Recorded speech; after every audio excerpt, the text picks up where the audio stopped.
From SUMSHY। जैसा कि आपको पता है, SUMSHY एक सूरत बेस्ड कंपनी है जो लेडीज अपेयरेंस के प्रोडक्ट को मैन्युफैक्चर करती है, होलसेल में डील करती है और एज वेल एज एक्सपोर्टर भी है। तो मैं अगर बता दूं, अगर आप पहली बार चैनल देख रहे हैं, हमको पता नहीं कि हम किस किस कैटेगरी में डील करते हैं, तो मैं बता दूं कि हम साड़ी में, sari शिपर, blouse, western wear, sports wear जैसे प्रोडक्ट में डील करते हैं। तो जो भी ऑनलाइन सेल्स में जो प्रॉब्लम्स होती हैं, उन सबको टोटली दूर करने के लिए हम ये वीडियोस लेके आ रहे हैं आपके लिए। तो अगर अभी तक आपने पुराने वीडियोस नहीं देखे तो आई बटन में क्लिक करके आप हमारे पुराने वीडियोस देखिए। ये वीडियो देखने के बाद इसे लास्ट तक देखिए, बहुत हेल्पफुल वीडियो है आपके लिए। जैसा कि आपको पता है कि किसी मॉडल पिक्चर से अट्रैक्ट होके प्रोडक्ट को ले लेना, फिर बाद में मिलने के बाद उसे सेटिस्फाई ना होना, ये सारी चीजें बहुत ज्यादा मार्केट में चल रही है फिलहाल से। तो उन सब ये वीडियो देखने के बाद आपको ये सारे कोई भी डाउट्स नहीं रहने वाले हैं। तो मैं आज आपके लिए नए प्रोडक्ट के साथ एक नया वीडियो लेके आई हूँ, तो उसे आप जरूर देखिएगा। लेकिन अगर पहली बार आए हैं तो चैनल को सब्सक्राइब करिए, बेल आइकन को भी प्रेस कर दीजिए ताकि आगे की आने वाली वीडियोस की नोटिफिकेशन आपको मिलती रहे। चैनल को लाइक करिए, शेयर करिए फ्रेंड्स एंड फैमिली के साथ। सो चलिए स्टार्ट करते हैं।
फ्रेंड्स, जैसा कि आपने मैम को देखा होगा, उन्होंने आपको 2-3 तरीके से वेयर करके दिखाया है, तो आपको फील हो रहा होगा कि जब आप ये चीज लेने वाले हैं तो आप उसको वेयर करेंगे तो कैसे लेंगे। तो आई एम श्योर अभी तक तो आपको सेटिस्फाई हो चुके होंगे प्रोडक्ट के साथ, कंफर्टेबल भी हो चुके होंगे, अवेयर भी हो चुके होंगे कि आप इसको ले सकते हैं। सो अगर आप परचेस करना चाहते हैं, पसंद आई हुई है तो टेंशन मत लीजिए, आप डिस्क्रिप्शन में जाइए, वहां पे आपको वेबसाइट की लिंक मिलेगी, बहुत इजीली आप वहां से परचेज कर सकते हो।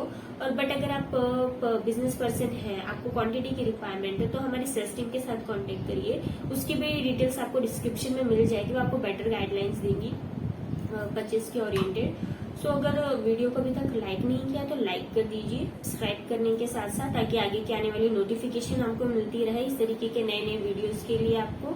और यहाँ तक वीडियो देखने के लिए थैंक यू सो मच।